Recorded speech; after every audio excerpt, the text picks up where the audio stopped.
Good afternoon. We are going to go ahead and get started. We're just saying hi in the chat as you enter the room. We want to welcome you all in. Thanks for joining part one of the Title I Educational Stability Provisions, Ensuring Educational Stability and Success for Students in Foster Care.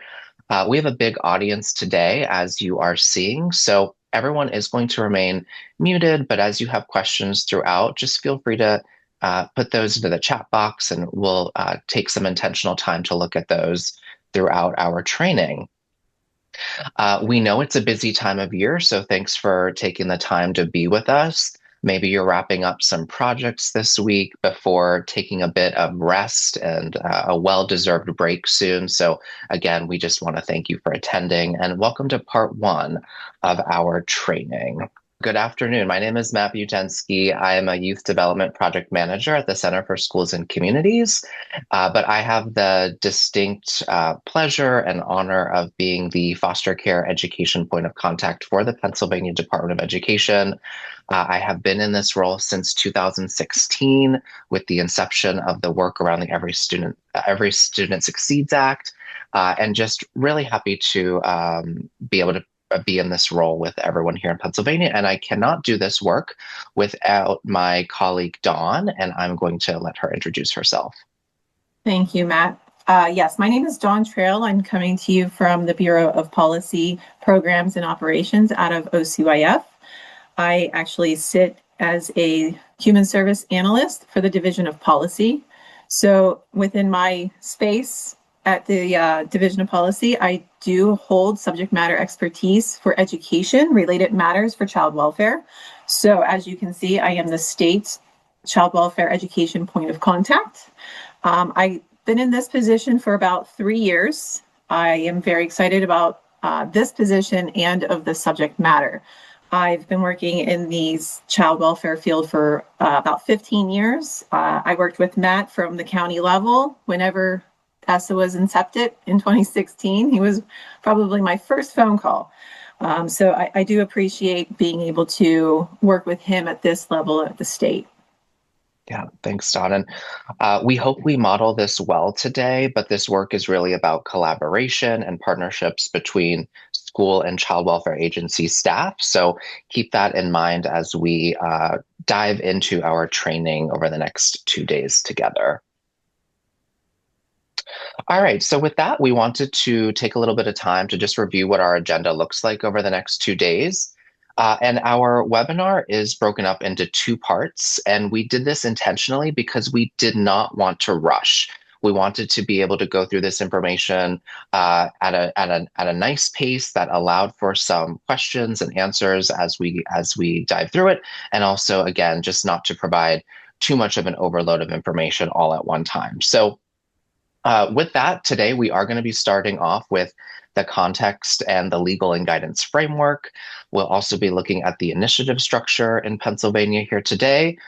We'll look at the applicability of provisions and also talk about sustainable collaboration. And then we'll be starting to talk today about the Title I educational stability provisions. And then tomorrow we'll be learning more about those stability provisions and then also looking at dispute resolution and contact information. So that's kind of what's ahead over the next 2 parts of our trainings today and tomorrow. And then also tomorrow, we are excited that we will be having some guests to round out the end of our training from the American Bar Association Center on Children and the Law. They are going to be sharing about their Pennsylvania Education Barriers Project, which is really a great complement and really mirrors closely the work that we are trying to accomplish here in Pennsylvania around providing school stability. So they are seeking a new project and county partner, in addition to just having a lot of other great resources and being another great sounding board and a resource for this work. So we look forward to hearing from them tomorrow during our part 2 of the training. All right, so let's take some time to look at our learning objectives. By the end of this 2-part series, we hope that you will be able to explain the importance of educational stability and its impact on academic achievement, graduation rates, and student well-being for children in foster care. We also hope that you will be able to understand the legal and policy framework that guides educational stability, including ESSA, the Fostering Connections Act, and relevant Pennsylvania guidance. You'll also be able to identify the roles and responsibilities of local education agencies, county children and youth agencies, and other stakeholders in implementing the educational stability provisions that we are talking about during this training. You'll also be able to apply key provisions of ESSA for students in foster care, including the definition of school of origin, best interest determinations or BIDs or BIDs, transportation, immediate enrollment, and records transfers. You'll also be able to start developing or refining effective collaboration practices between education and child welfare systems to support students in foster care. And then also, finally, you'll be able to recognize strategies to resolve disputes related to school placement, enrollment, or transportation in a timely, student-centered manner. So we understand that this two-part training is a big commitment. It's a 3-hour commitment. So again, thanks for being here. This session or these sessions are offering Act 48 credit. However, if there is something else that would be helpful for you, like a certificate of attendance, just email me and we will get that taken care of for you. Okay, so in our first section, we will be looking at the context and the legal and guidance framework. So we are operating under the same statutory requirements. New laws have not been passed around the federal protections, but we do have updated non-regulatory guidance, as well as Pennsylvania's interpretation, as well as new implementation strategies. So we're first going to look at some added context of this work. We just want to underscore and recognize that nearly 3/4 of children and youth in foster care are enrolled in elementary and secondary schools. So, AKA, that means that most children and youth in foster care are school age. We have a good and broad understanding that highly mobile students are more likely to fall behind academically than their less mobile peers. And we see this through graduation rates as well as subject-based proficiency rates for students in foster care here in Pennsylvania. So in Pennsylvania, the graduation rate hovers around 49% for students in foster care compared to 87% among all students. And when we look at student-based proficiency rates, in Pennsylvania, there is a 12% proficient rate for high school mathematics compared to 62% of all students. So these are startling numbers that we must pay attention to.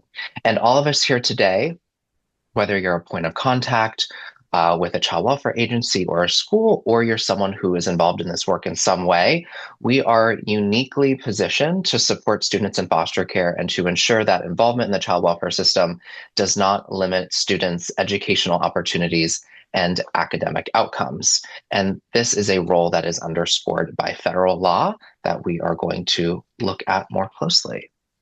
So before we can even get to the federal law, we want to make sure that we're all in the same space. What is the purpose of us being here? How did we get here? Why are we here? As Matt had pointed out and discussed a little bit of the outcomes that we are seeing, whether it's proficiency or graduation rates, they are an area where we can improve.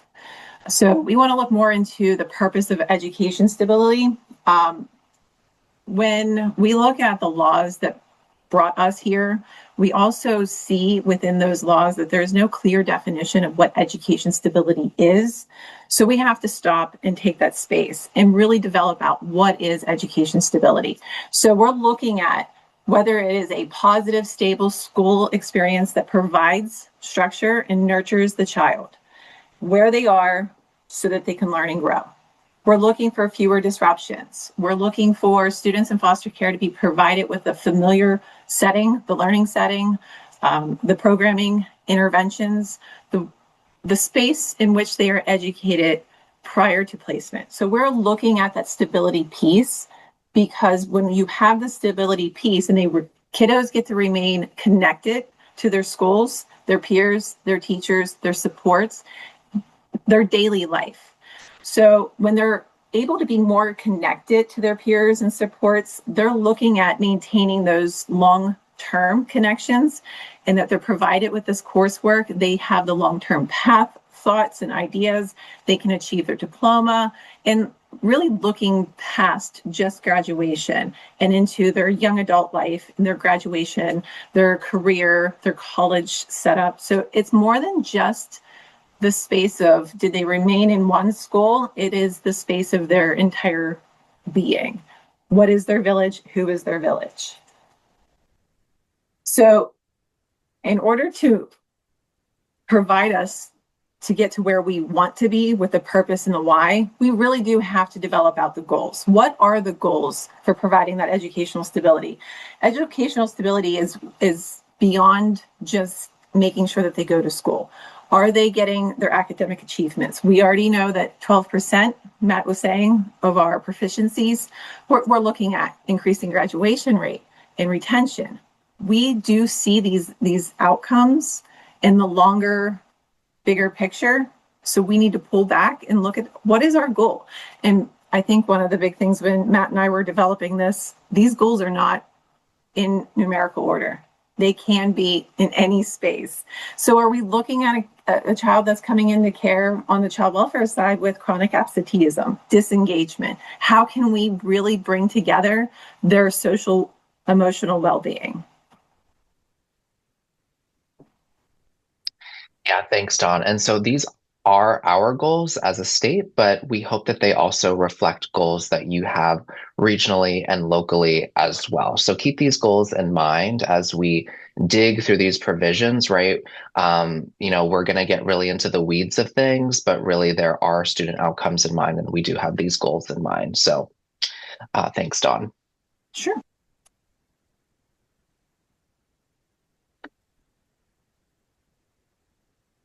So now that we understand why we're here, now we have to figure out how we got here.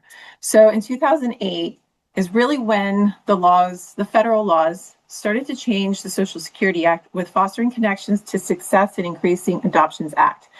We will refer to this as Fostering Connections. This is where Child Welfare's Social Security Act and provisions really were changed in Title IV-E and B. These provisions started requiring case plans to include and ensure educational stability. There is a requirement to consider the placement and the proximity of the school at the time of placement. So in 2008, federal legislation started identifying that we have to make sure that we're identifying the school district when the kiddo comes into care or is being moved, and that we need to really look into the placement options within that setting, because we have to ensure that stability, that framework that goes into making sure they're with their peers, they're with their teachers, they're with their normalcy daily life. There were other provisions that were also added, and these include transition plans. There's records, youth records and educational records are to be accurate and timely. So in 2008, child welfare is being required to gather school records, but child welfare didn't have the ability to gather those records. It wasn't until 2013, the Uninterrupted Scholars Act, that really allowed for child welfare to gain access to those records. And under the Uninterrupted Scholars Act, child welfare is able to access those without a court order because they have custody. You'll hear a lot of further conversations talking about the care and protection of a student. So it is the child welfare's responsibility to have the care and protection, which gives them the right to access the records under FERPA without the parent's signature. So in 2008, we're looking at reasons why we have to really ensure educational stability, because we're being told under the Social Security Act, we need to look at the protection. We have to get records. Now in 2013, child welfare has access to those records. And then in 2015, the Every Student Succeeds Act comes in, and provides the other part of this conversation, provides the legislative build for school districts to also ensure educational stability in collaboration with child welfare. Right. And so all of these combined, ESSA's Title I educational stability provisions and fostering connections Title IV-E requirements to create those educational stability plans are really the keystones or the umbrella of support for school-age students in foster care. So this is our legal framework, our legal blueprint for a lot of this work, or most of this work. So as Don noted, the Every Student Succeeds Act entered into law in 2015, excuse me. And it really mirrors or complements what was provided under Fostering Connections and really further codifies or expands on what Fostering Connections did as well. So this was the reauthorization of the Elementary and Secondary Education Act of 1965. And really it is the first time in federal education law that we have embedded protections for students in foster care. With that, these requirements are for LEAs, so that means public school districts and charter schools, those school entities that we have here in Pennsylvania. If you would like to grab any of this information throughout the training, we do have bit.ly links built into slides. You can see that there's the bit.ly/ESSA link that you can pull source language throughout the two-part training as well. So the following is a timeline of federal and state guidance. So I'm going to share some of the education-related timeline information, and then Donna is going to share some of the human services guidance and timeline that has taken place since 2015, 2016. So ESSA was passed in 2015. In June of 2016, the U.S. Departments of Education and Health and Human Services they released version 1 of non-regulatory guidance. So this is what has guided our work since the passing of ESSA here in Pennsylvania since 2016. Dawn, do you want to take the next one for April 2022? So in April of 2022, the Department of Human Services, DHS, did provide guidance to agencies across the state in regards to sharing information with schools. This guidance was very specific to not overshare. And that would be the big takeaway is when agencies, child welfare agencies are collaborating with the local education agency, the guide is that you are identifying the youth to be eligible for ESSA and Matt, you'll get there, Act 1. But you're identifying these youth to be eligible for this provision. So in 22, we wanted to make sure that county agencies were provided with some guidance on how to share that information in documentation. And other than just a phone call with that alert of notification, there's a template on our DHS website that is provided to anyone actually who wants to utilize it, whether it be a school or a county. And it does identify the information that is shareable. And that is also the guidance is that we are not sharing unredacted court orders. Mm-hmm. Yeah, and I apologize.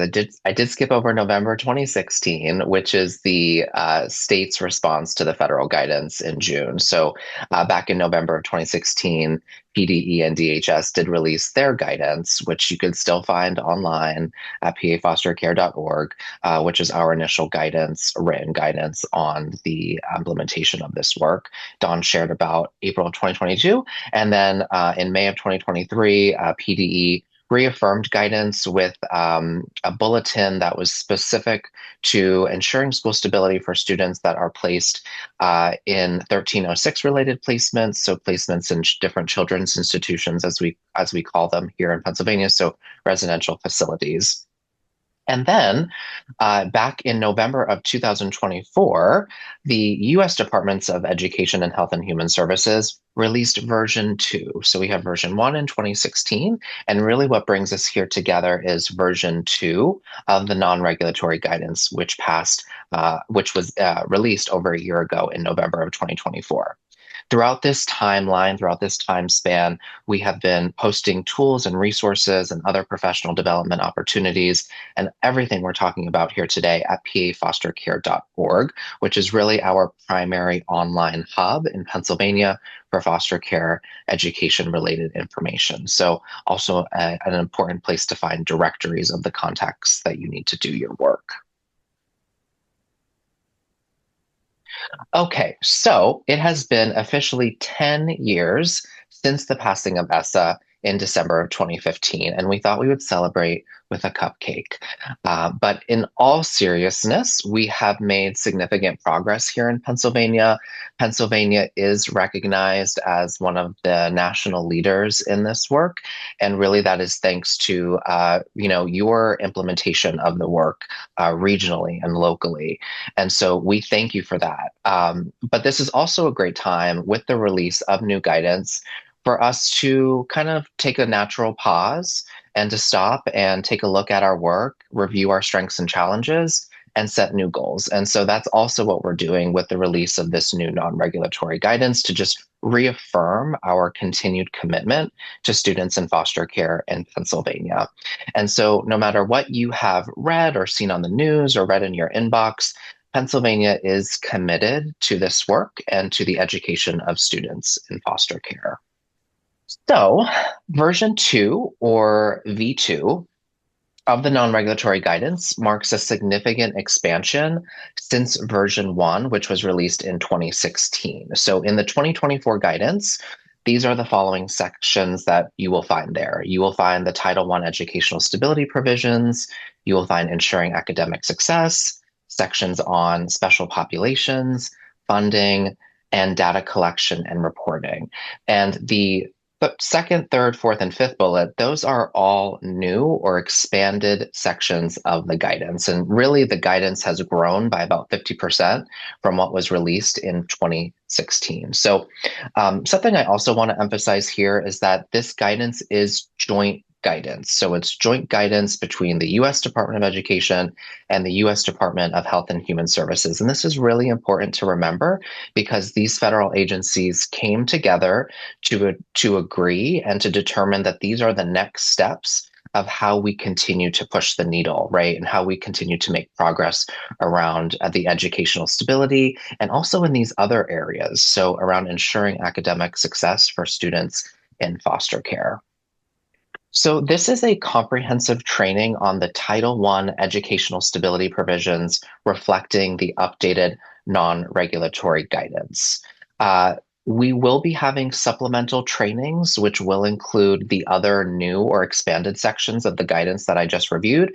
But today's and tomorrow's Part 1 and Part 2 training are really focusing on the Title I section of the non-regulatory guidance that was released in November of 2024. We also want to emphasize that throughout this work, we have been working with other departments and other divisions at PDE and also the Department of Human Services. So we've been consulting with the Bureau of Special Education. We're also exploring, CTC and CTE or Career and Technical School connections. So we really want to be intentional about that cross-divisional work as we look at the non-regulatory guidance and how it's implemented here in Pennsylvania.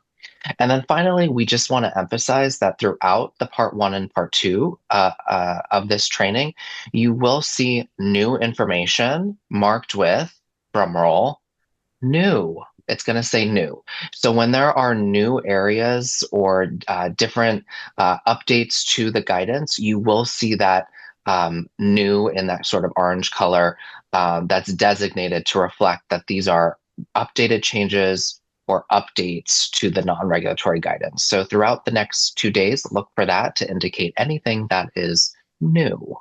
All right, so let's look at the initiative structure in Pennsylvania for both education and child welfare agencies. So this is how we actually complete this work and how it's accomplished here in PA.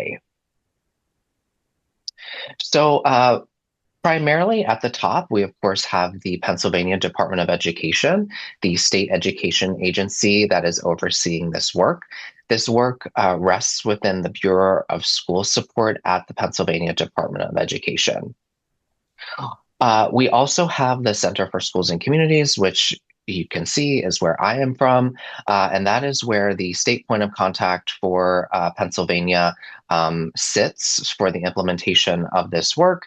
The Center for Schools and Communities is the primary training and technical assistance provider. So we generate tools and resources. We maintain pafostercare.org, and we also house and maintain our directories. Regionally, we have regional foster care offices. So, very uniquely, something that Pennsylvania has is that PDE established 8 foster care regions, which we're going to talk a little bit more about later. But they have the same footprint of our McKinney-Vento or our Education for Children and Youth Experiencing Homelessness regions.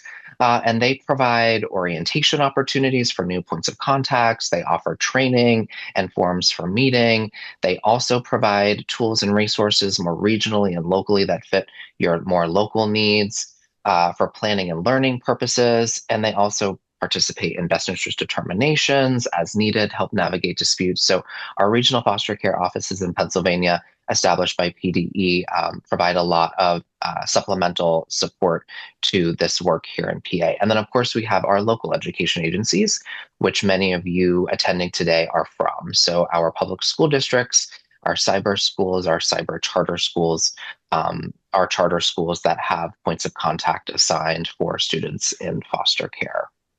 This is just a look at our regional map here in Pennsylvania. So just take a moment to identify your region for the purposes of PDE's regional foster care offices. So again, these regional offices have a primary function to support the implementation of the Title 1A protections. And they also might offer additional wraparound services as well. If you are from a regional office, I know everyone has said hi in the chat already, but if you can sort of just identify yourself in the chat as we're moving forward, talking a little bit more about the initiative structure, that would be great. So again, these are our regional offices here in Pennsylvania. So now I'm going to turn it over to Dawn to talk about the education structure here in Pennsylvania, or child welfare structure in Pennsylvania. They're not similar, but they're kind of the same. So for Pennsylvania child welfare structure, in our state, we are state supervised and county administered. So when there are regulations that are coming from the federal department, they don't just apply to our state. That application is actually transferred to the county agencies who are implementing the provisions, who are working through with children and youth on a daily basis. So for child welfare in Pennsylvania, we have our Department of Human Services, our overarching umbrella. Sometimes I laugh because when I'm asked, where do I work? I'm like, well, I work in all of these different parts, right? So we have our DHS, our Department of Human Services.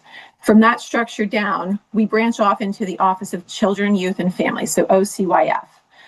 From that space, we have all of our child welfare agencies and departments sitting in. My bureau is the Bureau of a BPBO. As I had mentioned earlier, I work out of the Bureau of Policy, or the Division of Policy. So we have multiple bureaus. We have the Bureau of Budget and Fiscal. We have the Bureau of Children and Family Services. We have the Bureau of Juvenile Justice, and then we have the Bureau of Policy Programs and Operations. So there are the 4 different bureaus that we branch. We have an umbrella, we come to 1, then we break into 4, and then we break into 67. So we have our county agencies are individually run, they're county run. They're administering the work, they're administering the funds, they're the ones that are actually within that space. We really look at this because when I'm working with Matt on a call, we look at who is applying the work. So Matt's looking at the local education agency, and then I'm looking at the child welfare agency. We wanted to make sure that we were able to bridge this up for the entire group so that we can all see what each other are doing and how we are structured. So for the children, youth, and family regional offices that we have 4. It does look completely different than the child IU foster care regions. So if you remember what region you were working at for the IU, now you can look at and see what region are you working out of for the regional offices for children and youth services. I will highlight that our children and youth services for the regional department is not structured the same as our regional offices at the IU. Our regional offices for our sake, do licensing, they do technical assistance, they do provide that one-on-one with the county. So counties can reach out to the regional offices for technical assistance, such as educational stability, and then we all work pretty close together. There are other collaborative agencies and institutions to consider when we are looking at who is working with a child who is in foster care. On the child welfare side, we're looking at Pennsylvania courts.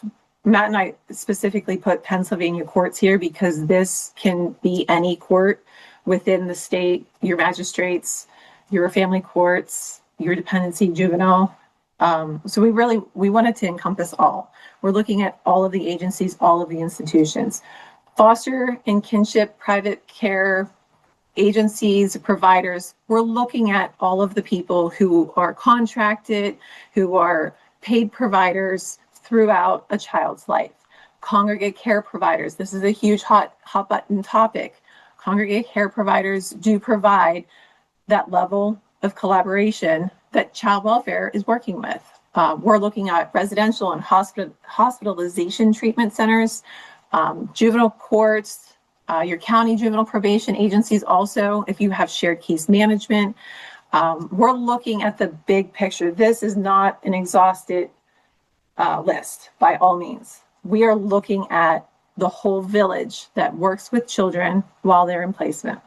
So as we are looking through the application of provisions, we are looking at how we got here, what are we here for, how are we here, how are we statutory authority being here. We really want to look at the bigger pictures and the foster care protections that they all provide. So foster care protections, when we're saying that, we're looking at enrollment into school. In this space, we're looking at educational stability. Do they have the right to be educated in that entity, by that entity, and how do we make that happen? But we also have to look at that protection of where are they placed. So one thing that really bridges the gap between child welfare and education is under ESSA, the provisions of foster care, the definition comes from the definition of child welfare side, the fostering connections. You are looking at a child who is in care of 24-hour substitute care, placed away from their parents. So we're looking at a collaborative conversation, and we have a child in foster care. Everybody gets the same definition of foster care, which is a fantastic bridge that they were able to provide us. So when we're looking at foster care placement types, what do I mean by when I say that for the definition from foster care, fostering connections? This is not limited to the foster homes of relatives. Some counties will say formal kinship care, some counties just say kinship care. We're looking at group homes. Group homes are also congregate care facilities, emergency shelters, residential facilities, child care institutions. By definition of child care institution, this is also your youth that are independent living, enrolled in school and living on their own. So there is a definition of child care institutions in the Social Security Act. There's also pre-adoptive homes, but I am also leaning in on the words not limited to. Matt, what does that mean? Well, we do have some new on the next slide, right, Dawn? Yes. So let's take a look at that. So we want to describe when these provisions or protections apply.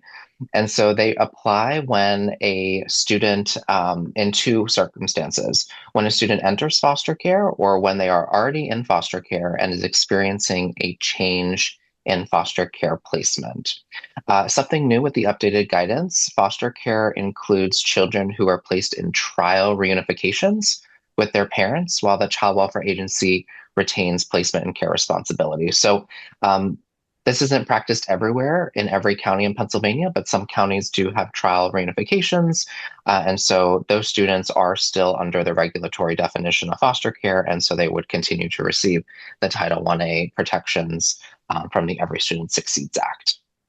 Did that cover it, Don, or were you hoping to say something else? Nope, that was it. The trial Okay. trial Okay. reunification. Yep. Okay. Wonderful. All right.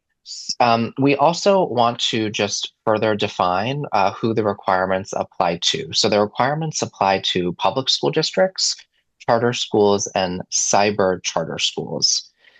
With that, students in foster care attending career and technical centers, intermediate units or IUs, and other educational placements also receive the Title I-A protections via their sending school and school of enrollment. So, for example, if I attend a career and technical school and I'm in foster care, I still receive these benefits, but I receive them from my feeder school or my sending school. So I just wanted to make that clarification. So when it comes to certain types of agreements regarding, for example, transportation plans, those are required for public school districts and charter schools and cyber charter schools. Here's another question and answer. And the question is, do the Title I educational stability provisions or protections apply to preschool age children in foster care? And the answer is yes. If an LEA offers a public preschool program, it must implement the Title I-A educational stability provisions for children in foster care placement. Oh, the key terms. Our key terms as we move through the next part of our training is really a space where we sat and discussed what is pointed out in all of these provisions. What does the new non-regulatory guidance highlight for us? What is it that we want to take from that highlight and really apply here? So we're looking at sustainable collaboration. ESSA has been implemented for 10 years now. Child welfare has been doing this work since 2008. So we're not looking at the basic levels of collaboration. We understand that you have all been doing collaboration. We're looking at leveling that up for us.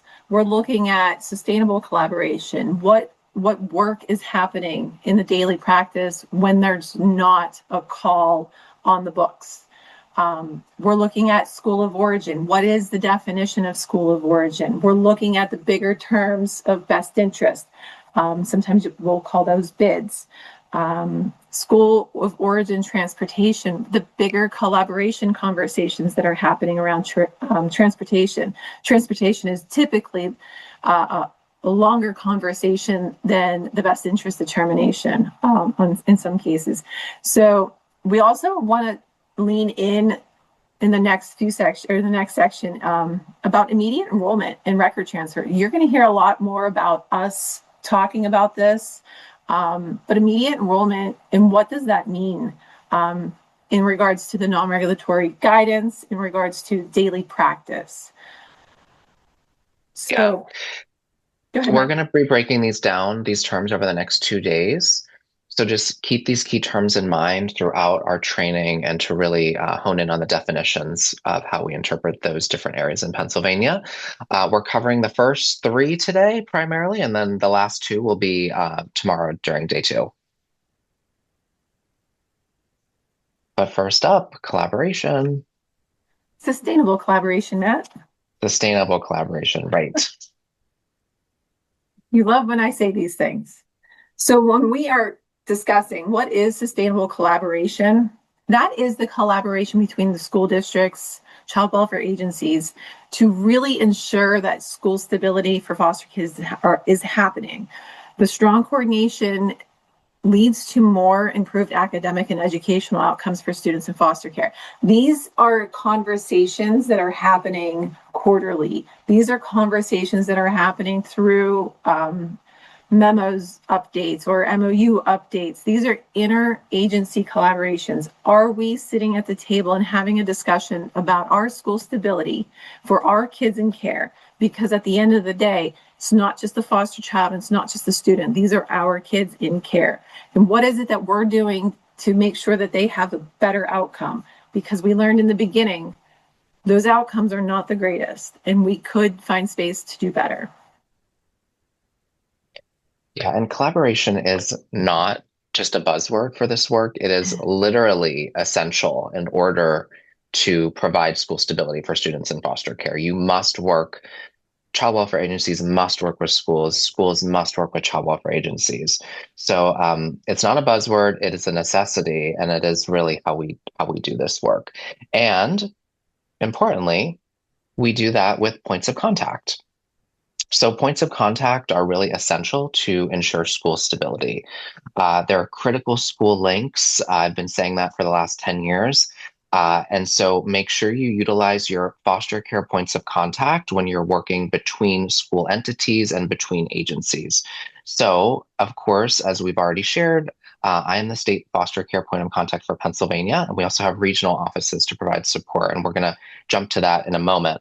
But then also we have a local education agency foster care points of contact. So in Pennsylvania, every school entity is required to identify a foster care point of contact, and those points of contact are listed and maintained in our statewide directories.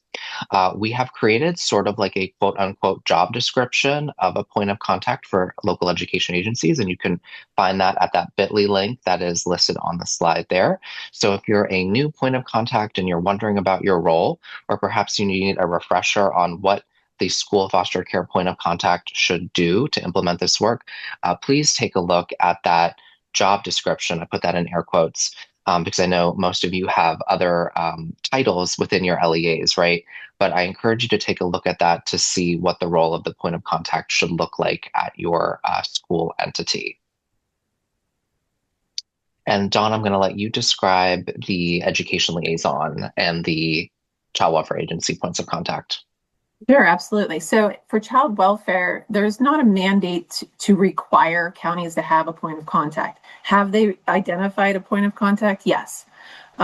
There is additional to the LEA point of contact on the directory, there is the ability to search and find the county point of contact for education liaisons. Education liaisons for counties becomes a little different in the ramifications of like what's the role of responsibility, because as many LEAs know, like you're all wearing different hats, so are our county agencies. So the county agency point of contact can go anywhere from a truancy worker to a caseworker. It really depends on the county themselves and how they are implementing the provisions of educational stability and how they are really fostering that connection to school districts. There are some counties have a whole team, some county has one. It's really different when you start talking to the different counties across the state. But what the great thing is that we also have the rules and responsibilities listed out as a template for counties to work off of when they are applying this into their county. And again, sustainable collaboration, you really want to have those conversations back and forth between the LEA and the CCYA, County Child Welfare Agency.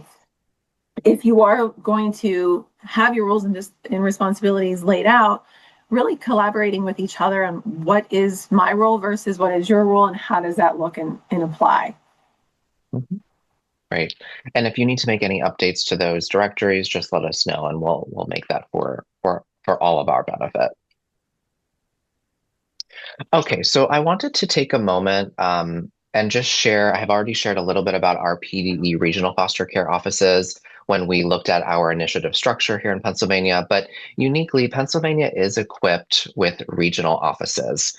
And some of those contacts have introduced themselves in the chat. Our regional offices really supplement statewide support and help facilitate local implementation to help ensure school stability. In addition to those intermediate units, there's also a regional office located at the School District of Philadelphia. We And also have Philadelphia yes, on the call today too. Sorry. For OCYF, our 4 regional offices are able to provide that technical assistance and resources to our county liaisons. And if they're unable to additionally assist, I am obviously on deck to help out. thanks, Don. And I'm going to give our regional offices that said that they would say a note of what they summarize and do. I'm going to give them a little heads up if they're listening, because I'm going to come to you momentarily. But just as a quick overview of what those regional offices might be able to provide you with. You can see that they help guide requirements and implementation of the Title I school stability provisions. They provide training and professional development opportunities. They facilitate meetings or forums to improve local practices. They participate in best interest determination meetings, help navigate disagreements and disputes, and they also provide supplemental support as it's available. So, Irene or Missy, would you like to just say hi and give a quick summary of what you do as a regional coordinator for your region? Hi, everybody. I'm Irene Walker. I am the Region 6 coordinator.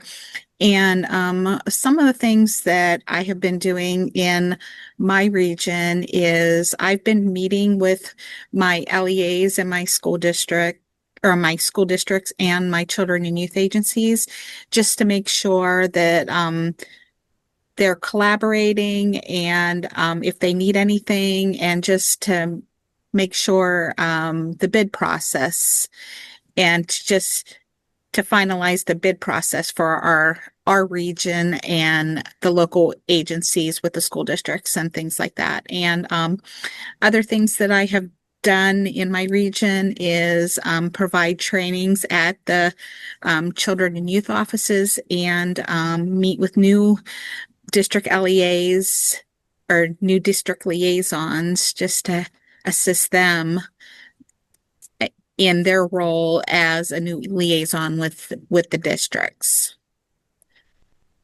Thank you, Irene. Appreciate you sharing that. Missy, can you share? Hi, I'm Missy Gosnell. I'm from Region 3. We cover 8 counties. We're in, when you see the map, we're the green section of the map. I work very closely with our LEAs and our CCYAs. Work with 2 of our counties, do quarterly meetings with their points of with children and youth and the school districts. So we do that on a quarterly meeting. I do actually have to leave a little early today because our York County meeting is today at 2. So, but we get together on a quarterly basis. We find it very informative, we work together on things when we do our revisiting, like our transportation plans and working out best interest determinations. This is the time where we get together and discuss it as a team. It's not a one person against the other. It's basically we come together so that we're all on the same page. I provide training to whoever wants training, to the school districts, to the community, you name it. It's never a dull moment. So that's kind of piggyback on what Irene said too. Thank you as well. And I completely put both of them on the spot. I did not give them time to prepare. So thank you for humoring me and sharing a little bit about your regional office work, because you all do a lot of work to drive this work here in PA. Okay. So we've all heard a lot about sustainable collaboration. We've heard about different laws, the purposes of being here. Now we're going to pause, take a deep breath, and just really recap it. Must child welfare agencies collaborate with LEAs to support the educational stability of students in foster care? The very short answer is yes. We are looking at the bigger picture of fostering connections. Child welfare agencies are required to include in their case plan, family service plan, and the amendment to that plan. Some counties call that the child permanency plan.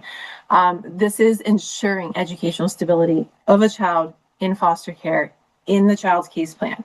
Those case plans also speak to your case plans when you are in a facility, the case plans that child welfare agencies, private, public agencies have case files. These are case plans across the board. So yes, child welfare agencies are to collaborate with the LEAs. And I do appreciate the regions, the IU regions, for working with our county agencies across the state. I do know that there's a lot of very positive conversations that the IUs are very helpful. And I did see there's Region 4 is in here as well, Nicole Dickerson. Do appreciate everyone for coming together. So we also have another question. With which child welfare agency should LEAs collaborate with? Well, the bigger picture is if an LEA is working with an agency, it would be the agency that is responsible for the care and placement of that student. So we go back to the definition of USA, the Uninterrupted Scholars Act, placement and care responsibilities. So we are very particular about putting the words in here and speaking to the non-regulatory guidance. This also means any across the state collaborations. We're looking at the big picture of strategies and improving collaborations. This is your best practices. These are the conversations that we're looking at. Following the possible strategies, we're looking at improvements to the collaboration. We've all been doing this work for a very long time. What is it that we're doing, and what is it that we're doing that we can build on and create different standards and procedures? Can we look at what we have written? Can we look at the routines that we have for bids? Are we doing it the proper way? Are we doing it biannually? Are we having conversations in emails or phone calls? What is it that we're doing to ensure collaboration for educational stability? Ensuring those procedures are in place for providing and arranging and funding transportation. That is your conversation about transportation MOUs. Developing routines for sharing data and information. What are we doing about notification of a child in foster care? Who has that information? When we're looking at all of the federal provisions and all of the reasons are keystones for being here, this is a co-led process. It is not one or the other. It really is, do you have the information, and what are we doing about the next step? So when we're ensuring the collaboration, we're also looking at the appropriate staff being trained. Today, we are looking at that. We had the update to the non-regulatory guidance in 2024, and here we are a year later with a training for everyone, a 2-day training, I guess, right, Matt? So we really are looking at ensuring that staff are trained. And this won't be the first or last time that you see us. We will be taking this on the road at some point. So we're looking at, are the staff in the county agencies trained? Are the staff in school trained? We're looking for expectations.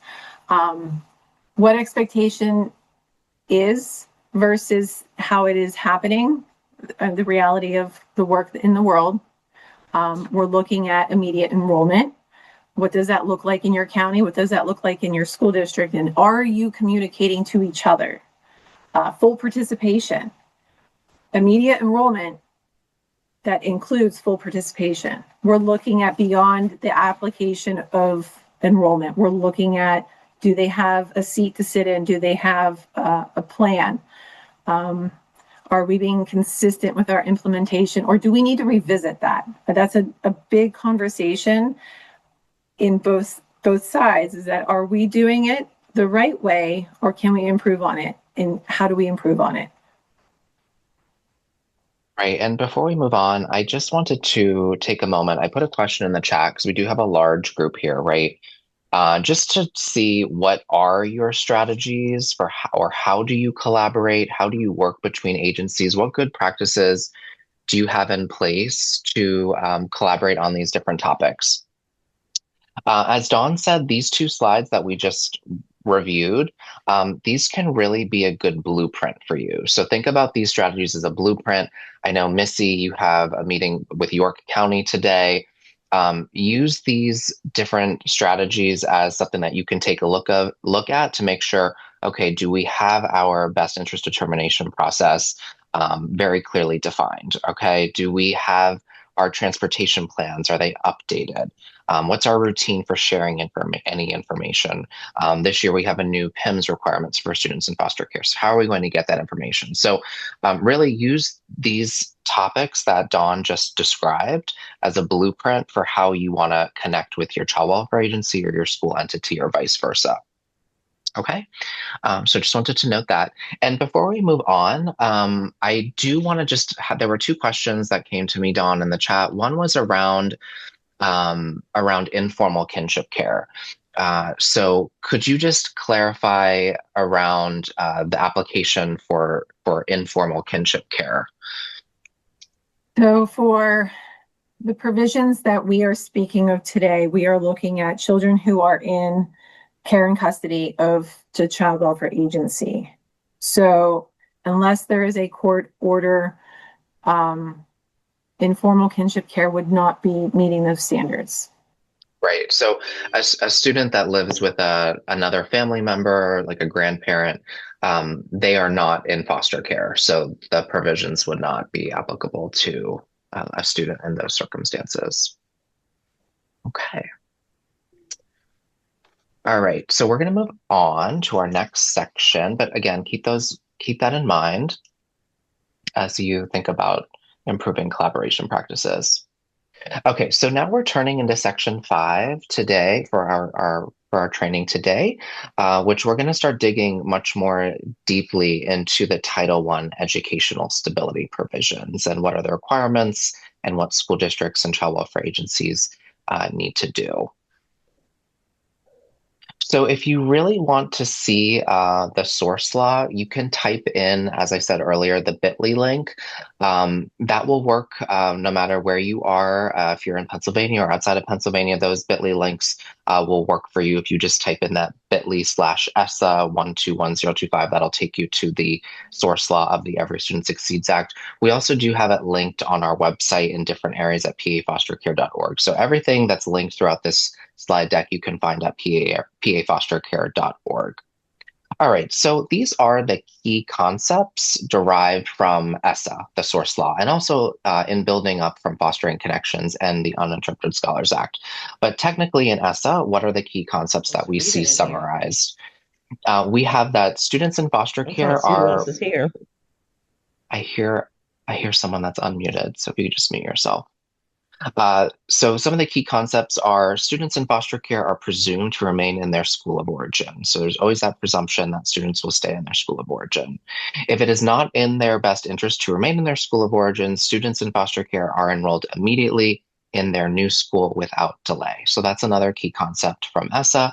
And then finally, the third key concept is transportation must be provided, arranged, and funded for students in foster care. So keep these key concepts in mind as we look more closely at those key terms that Dawn reviewed earlier today. The first one that we're digging into is the definition of school of origin. So we want to establish a common definition for everyone. And so the school of origin is the public school a student is enrolled in when they enter foster care or when they change foster care placements. At the time of entry or change in foster care placement, students are always presumed to remain in their school of origin. So again, just repeating what I had just mentioned around that presumption that students are to stay in their school of origin. These laws are intended to protect school stability as soon as the clock starts ticking. And so we always presume that they're going to stay, and we maintain and protect their school stability unless a best interest determination determines otherwise, or if it's not feasible or appropriate. The definition of school of origin applies for the duration of their time in foster care. And then also new with the updated non-regulatory guidance, a child in foster care who has never been enrolled in a public school does not have a school of origin and should be immediately enrolled in a new school. So this would most likely be the district where the foster care placement is located. Matt, we do have a question. Okay. This is a great spot to pause. What if the student is enrolled in a cyber charter school when placed into foster care? Is that considered a school of origin? Mm-hmm. Right. So the Title I protections apply to different types of LEAs. So those LEAs include public charter schools and public cyber charter schools. So those entities are considered the school of origin. And so they have a point of contact. Obviously, cyber schools don't have a transportation plan because they are cyber schools. Some cyber schools do offer some in-person types of activities, and that could be explored at another time, but the protections do apply for those different types of school entities. Okay, We also have a new recommendation. This is similar to a recommendation that we've had for since the inception back in 2016. But after exiting foster care, students should remain in their current school through at least the end of the school year. So we have always provided guidance that they should stay in their school of origin until at least a natural school break. But we are also now recommending that they stay in their school of origin through the end of the current school year. Also new is that when a student completes their final grade at the school of origin, the next school in the feeder school pattern becomes the school of origin. So for example, if I'm attending elementary school A and my next middle school would be middle school A, then I would be able to go to middle school A. I would not be forced to go to middle school B. So we do have that progression of a feeder school pattern for schools of origin. So we wanted to make that note as well. So before we move on, just wanted to see if there were any other questions around school of origin. I did see something from Anne Marie to me about a student who's in a private residential institution or an alternative education placement who is the school of origin. So this can be more complicated because of the different layers of how students are placed into those types of alternative education placements. Those facilities, they are sent there by a local education agency. So we always look at the school entity that is attached to that facility placement, not necessarily just a host school district. We want to look back at the sending school. If they are attending an alternative school and it's a residential placement, the students are presumed to go to the local public school there. So then that school, if they enroll there, can be considered the school of origin. So there's a few different layers when students are placed at different types of placements, including 1306 placements. I don't know if that answers your question, but if you have any other follow-up questions, we could address that in the chat. Oh, someone also, Tracy, mentioned 1306 placements. Right. So if a student enrolls into a host school district and they attend the local public school, that would become the student's school of origin. We're going to dive more into 1306 placements and this topic in our next section for best interest determinations. Okay, I think we'll move on. So we're moving on to the next key concept or key term, which is your best interest determination, or BID, as some say. It is the process through which the educational agencies and child welfare agencies partner with important people in the student's life. We had highlighted earlier other agencies or other personnel or other people who could be a part of these conversations. There's also the conversations with the child and the family and the education decision maker. There are a multitude of people who could be a part of this conversation in process. So we're looking at the process to determine whether it is in the student's best interest to remain in their school of origin or to change school entities. So when we're looking at the importance of the best interest determination process, we're looking at ensuring that educational stability, ensuring that educational setting. Remember, we go back to what is educational stability. It is the child with their peers, with their school, with their favorite teacher. So when you're looking at the best interest determination, you're looking at agencies sitting down to focus on the child-centered factors. With unrelated issues and interests, we're not talking about transportation costs. We're not talking administrative burdens. We are not talking about biases or perceptives. We are looking at the child in that space, in that time, and collaboratively talking about what is in the child's best interest. Are they timely? Yes. They are to be thoughtful, best interest determination conversations. We are looking at the big picture of helping a youth not lose educational stability. We're looking at a child to not lose their friends, their peers, their structure. We're preventing that loss of education. Then there's also the conversation around resolving disputes. If you are having a best interest determination with the center focus being on a child's best interest, the disputes that come after or that could come after may become null and void because you are so child focused. And the additional importance of a best interest is to ensure that best interest of the child in that moment of time. That is not looking at their disciplinary action history, not looking at why they're in placement. You are looking at the child in that space. So some key practices for the best interest determination for child welfare in LEAs that could be ensuring that the bids occur timely. When we are talking about sustainable collaboration, you're looking at that notification process. How are you communicating with each other when they come into care or when they change placements? When changing placements, this is also a big space. When they are reunified, that's a change in placement as well. I know that in the chat, somebody had asked about a foster family moving. That is a change. That address change is monumental, and you should be having those conversations.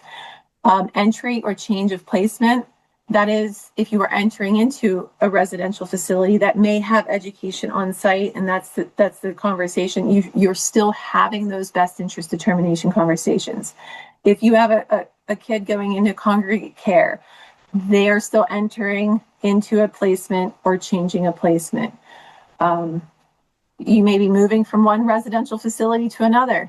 That's still a change in placement. These are the conversation times to have those best interest determination conversations. And developing those regional local mechanisms. Are you having conversations around that notification letter that's a template on our website? Sure. Is that what you want to use? Great. If that needs to be altered to meet your county and school district needs, that's okay too. Matt and I are huge providers of resources and mechanisms. We want to be here to help support the best interest determination process as a whole. So when you're looking at the key practices of the best interest determination, there is our new nugget from the non-regulatory guidance. There is the guidance to say that this is to take place within 3 business days of the time of entry or change in foster care placement. This is a new identification of timeline. Again, we've been doing this practice for ESSA for 10 years. We're highlighting the new things that we've learned in the last 10 years. We needed to develop a time frame for when these should happen. So the non-regulatory guidance does provide us with those 3 business days. Again, if you're having sustainable collaboration and conversations within the departments of each other, you may be developing this out as well. You may have already come to this determination that 3 days is a great time frame. And this is also to be completed in advance of their move if it's a planned placement change. If you are able to know the placement change, the creation and starting those best interest conversations is something that can be happening as well. But during the entire time that a best interest determination process is taking place and before the outcome, the student or child must remain enrolled and attending their school of origin until that final best interest determination outcome is made. Yes, and as Dawn previewed, we have a recommendation. We have a new recommendation, and that is that rather than place responsibility on any one agency, we recommend that the best interest determination process be co-led. So you, of course, need to have the child welfare agency provide initial notification of a child's foster care placement. You need to know who is in foster care. But then we recommend that the bid process be co-led by the County Children and Youth Agency, the School of Origin, that LEA, and the new School of Foster Care Residents. And then this co-led process has multiple safeguards in place to ensure that the bid takes place in a timely manner. We have been doing this for 10 years. We see the different delays that occur when we place too much responsibility on any one entity. So by having a co-led process, this ensures that the pieces or the wheels keep turning, even if we're not getting responses from one entity or one agency, right? If you already have a very good mechanism and structure for your best interest determinations, I know that, for example, Lancaster County is now establishing a really formal plan for how their bids take place. Keep doing that. And so if your process is that the child welfare agency leads the BID and does all the scheduling, and that's working for you, keep doing that. But for those areas that things are not working as well as we would like them to, we would like everyone to revisit their best interest determination practices. And this includes looking at a co-led process so that, again, things keep moving, even if we're not having one entity participate fully or we're having scheduling issues, right? So that is our new recommendation for that. As Dawn had mentioned, we are looking at releasing a new kind of template. Many of you have seen our template on transportation plans that outlines and allows you to enter when transportation is provided, arranged, and funded.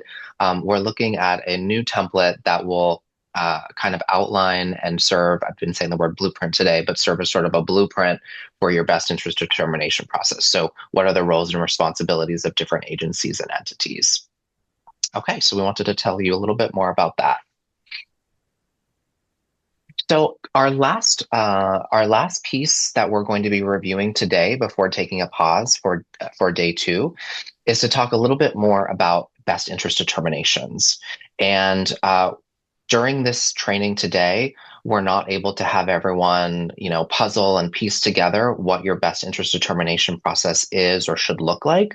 But we are going to be reviewing together key questions to help you develop your local best interest determination process. And like I said, some of you already have fantastic best interest determination processes and procedures in place, and that's great. And some of these questions just might be reflective for you to consider how you can make improvements to continue your good work. So in this next section for today, we're going to look at key questions to develop your local BID process. So the first thing that you're going to want to look at when considering your best interest determination process is to look at leadership and roles within that process and procedure. So key questions you're going to want to ask yourself is, who will lead the process or co-lead the bid process, like I just mentioned, and what are their specific responsibilities for the best interest determination? Who else will participate in the process, and what are the roles and responsibilities of each party? So sort of those secondary participants. So this might be, we're bringing in special education staff, we're getting in input from other individuals. How will that be gained for your BID? How will communication be documented? So will it be documented over email? Are you using the state-issued BID form? Do you have a local bid form? Do you have some type of memo or letter that you issue after your best interest determination meetings take place? So how will that be documented? But also, who's filling it out? So again, thinking about that leadership piece and the role piece for the BID. And then also, what is your contingency plan? So in the event of staff absences, I'm on lots of email threads for best interest determinations, and it is hard to get everyone in a meeting, right? So what are your contingency plans when staff are not at their desk for a few days, or it's summer vacation time and staff are away for extended periods of time? So think about also your contingency plans. Who are other people at your entities that can take care of this work to ensure that school stability continues to take place, even in the absence of key staff that have been identified? All right, so another section that you're going to want to review when thinking about your BID process is information gathering and its use. So what types of information will be gathered to inform the best interest determination decision? So this is going to include academic records, special education related documents, maybe other social emotional needs of the child or student, and also transportation considerations. So what types of information will be gathered, but also how will it be gathered, and how will it be organized, and how will it be presented to others participating in the best interest determination to support this child-centered, informed decision-making. So information gathering and use is also another top consideration when thinking about building out your best interest determination process. We also want you to think about privacy, security, and confidentiality.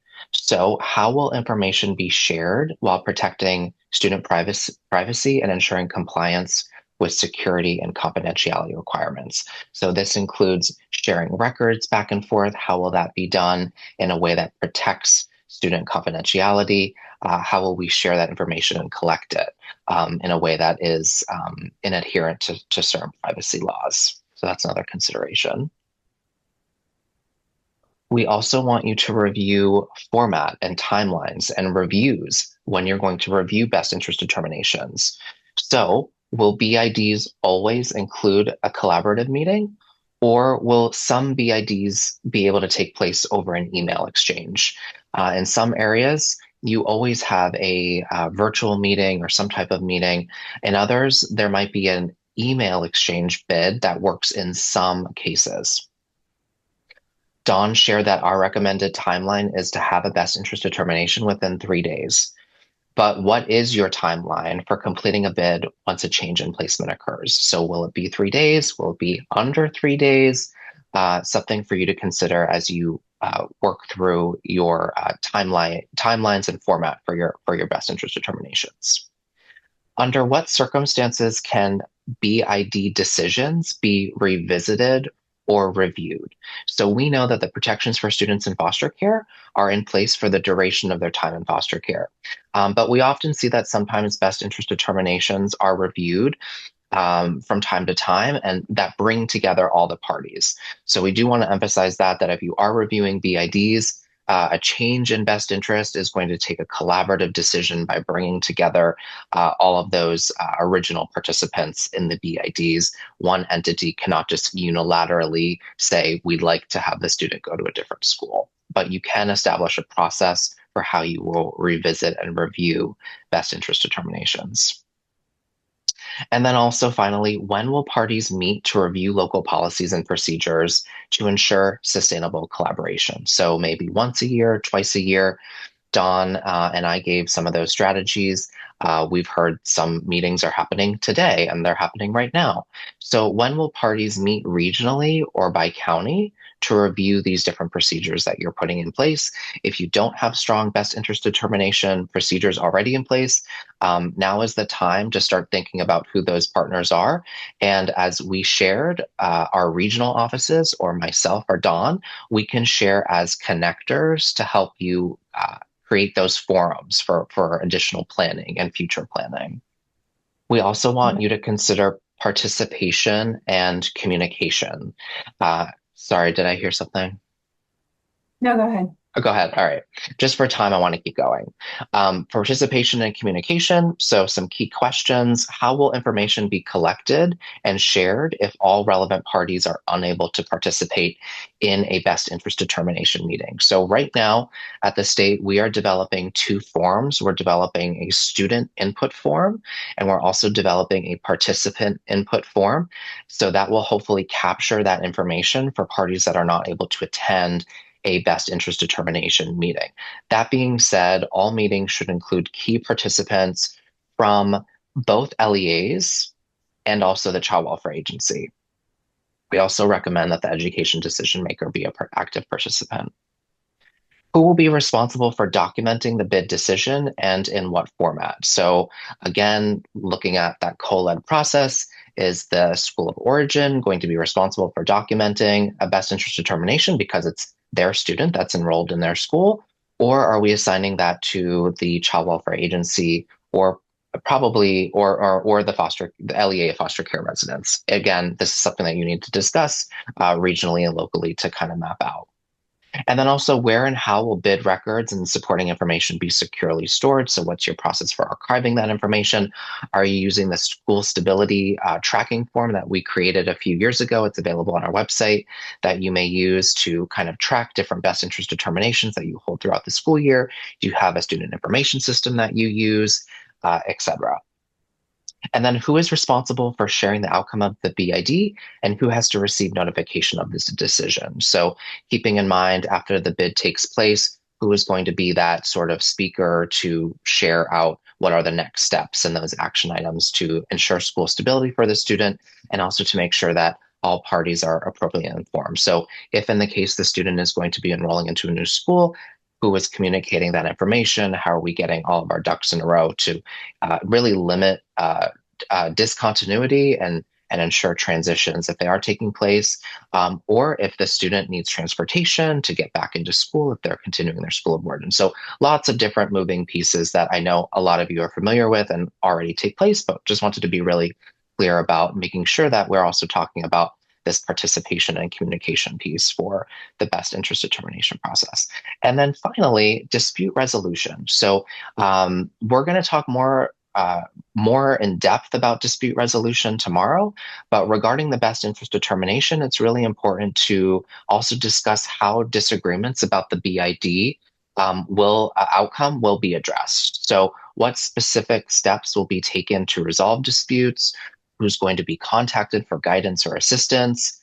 Do you have a policy for handling bid disagreements? So all of those things. So as part of your planning for best interest determinations, it's also important for you to talk about how you're going to navigate disputes, where the student is going to be in those circumstances. They're going to stay in their school of origin if it's feasible and appropriate, and who you're going to contact to help you navigate those disputes, including that might include local solicitors or other county administrators or other administration within your school entity to help navigate some of those best interest determination disagreements.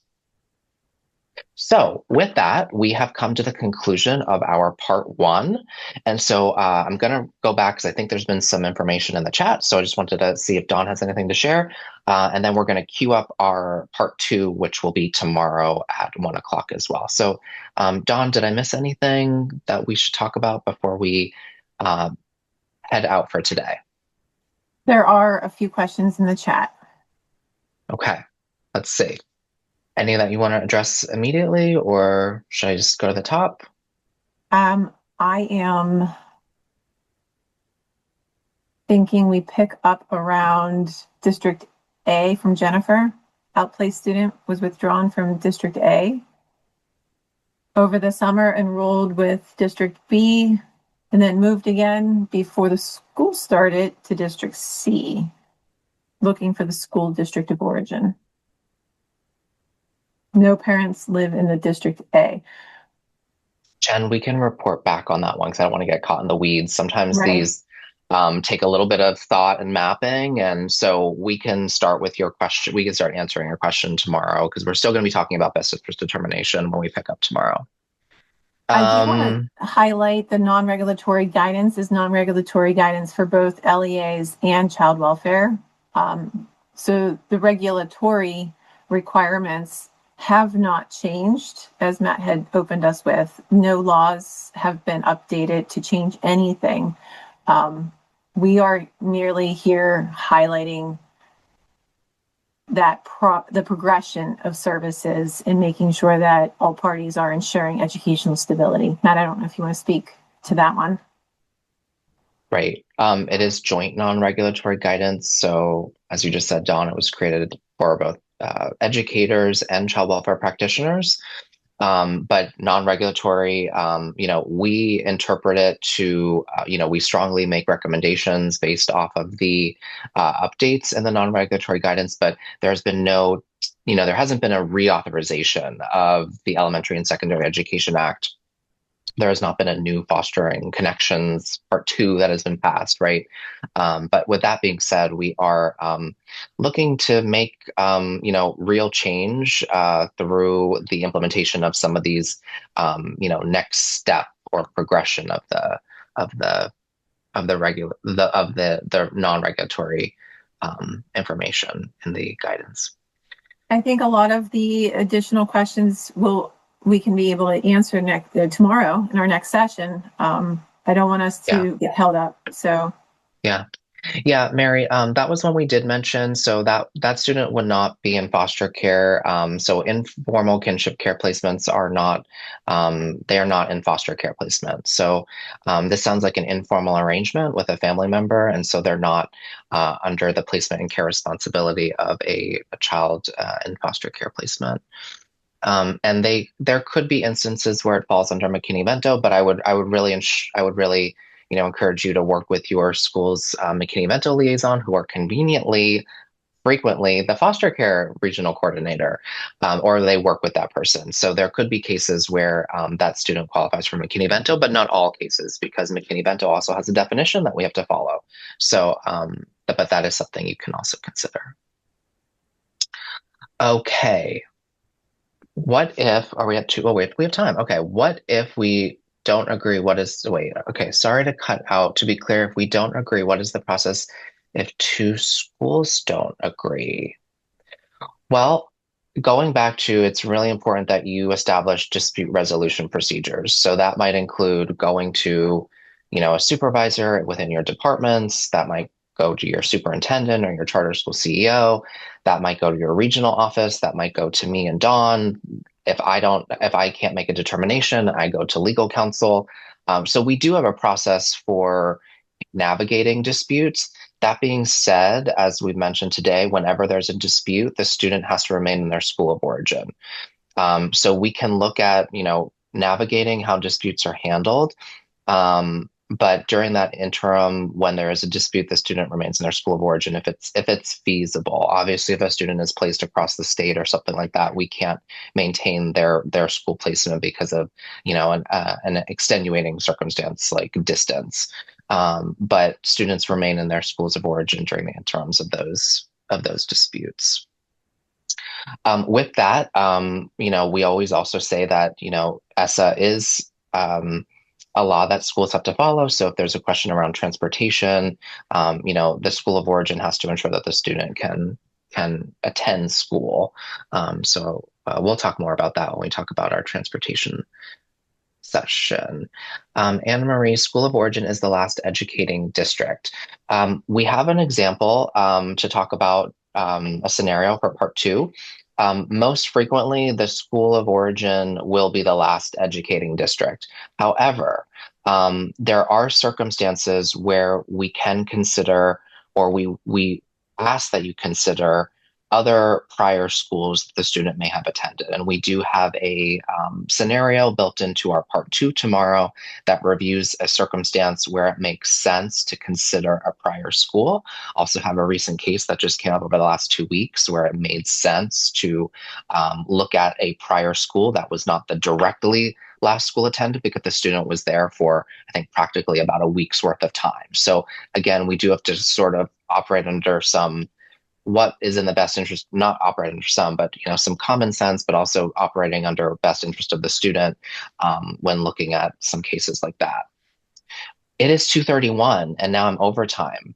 But we also just want to thank you for your attention today. Please join us tomorrow at the same time for part two. At 1:00, we're going to be picking back up with best interest determination. I actually have a handout of all the questions I just really quickly went over for you. I'm going to put that in the chat tomorrow when we get started. So if you are thinking, oh, this would be great questions to look at, we will get that in the chat off the bat.